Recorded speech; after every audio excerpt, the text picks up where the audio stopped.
What's up, YouTube? Red Hoover from Rants here. As always, guys, if y'all enjoy our content, don't forget to like, subscribe, and leave that comment down below. All right, so rumors: Star Wars vet Harrison Ford returning for Book of Boba Fett. This really shocks me, and if this is really true, it would be a stunner for me because I thought Harrison Ford was forever done with Star Wars. I mean, he has made it very clear in the past that that's not his thing. That's not the character he wishes to keep playing. Which is kind of shocking because it really put Harrison Ford on the map, but I guess he just don't like being typecast as Han Solo. So I mean, this is actually kind of strange that he would appear in this show. Now, I'm not going to give a Book of Boba Fett review of any kind, episode review, until I see the second episode, because the first episode I felt like gave us literally nothing for us to be, for me to really talk about in great detail of the direction that I think this show is going to go. So when I see the second episode, I'll do a review of it, and I'll be watching that a little bit later tonight. Um, but anyways, it says a new rumor suggests Star Wars veteran Harrison Ford will reprise his role as Han Solo in Disney Plus's The Book of Boba Fett. According to The Sun, Ford was on the Book of Boba Fett set for several days in between shooting Indiana Jones 5 in London. It's believed that the 79-year-old Ford will be digitally de-aged to make his appearance more in line with the original trilogy era.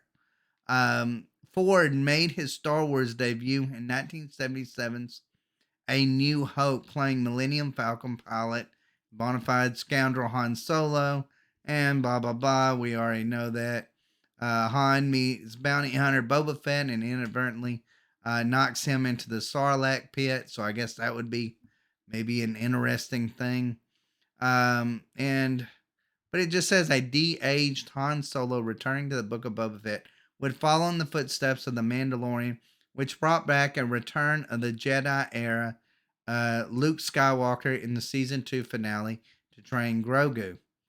The Book of Boba Fett centers on Boba Fett and Fennec Shan, blah blah. We already know that, but but this is the thing that puzzles me. We saw a de-aged Luke Skywalker. Now we might get a de-aged Han Solo. Um, can say I'm a big fan of it. Now I know a lot of people just completely flipped their lid when there was that de-aged version, weird version of Luke Skywalker appearing in The Mandalorian. And I guess I don't know, it maybe took some of the bad taste out of my mouth of, seeing him in the sequel trilogy. But overall, I felt like it looked really, really bad. I thought it looked really bad. I made no bones about it. I think if you are going to continue with Han Solo or Luke Skywalker, you are probably going to have to change the actors for them. You cannot have a 79-year-old Harrison Ford being de-aged or, Luke Skywalker being de-aged every single time. You just can't have that. It's not interesting. It looks weird. It would be great if this was like an animated series and you wanted to do something like that. But we're talking about a live action adaptation, and I just don't think that's the right way to do it. I feel like you need to really make this decision about whether or not, if you want to bring these characters back, replace them with somebody, which in Han Solo's case, you already made a entire movie about him where he was replaced. Why not add that character or that person as the Han Solo? Totally get to me. I didn't think he was a necessarily a great Han Solo, but you know what? That's the choice you made for the movie. Why not stick with it for this series instead of de-aging a 79-year-old man? I mean, come on. I get it. Technology has come a long ways, but we have just really got to, I think, let go of the nostalgia to a certain extent when it comes to Star Wars. I love the original cast. I love those characters, but you cannot have it 30 years apart or 40 years apart from the the last movie in the original trilogy, and expect these characters to come back, just de-age them, and then just go from there. That just isn't.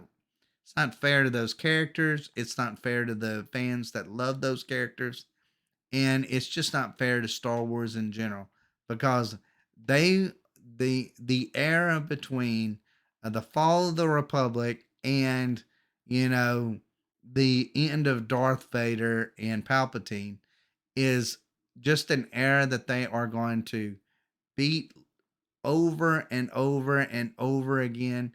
They are never going to end it. They are going to keep in that 18-year span for as long as they possibly can. And that is it. That's just it. They're going to do this. And I feel like that's a mistake. I feel like there's a lot of good stories in Star Wars that you couldn't introduce if you would try to. If you would try to do it in the right way, if you would follow the comic book sources for those for upcoming series and movies or whatever, if you would have gone that way in the sequel trilogy, you wouldn't have had such a mess.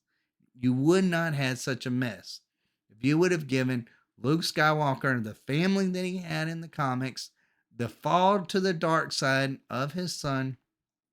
I mean, not the fall of the dark side of his son, the fall of his dark side of his nephew, and gone down that route. That would have been far more interesting than what you saw with Kylo Ren and Rey love triangle and the pissed off Luke Skywalker. I mean, that's all I see now is him drinking that green milk. But anyways, guys, let me know what y'all think in the comments down below. Are you excited about maybe a de-aged version of Han Solo in the Book of Boba Fett, or do you think maybe they should, I don't know, place the character that they or the guy that they got to play Han Solo in well the Solo movie, or should they just leave this character alone as is? Let me know in the comments down below. As always, thanks for watching. Y'all take care.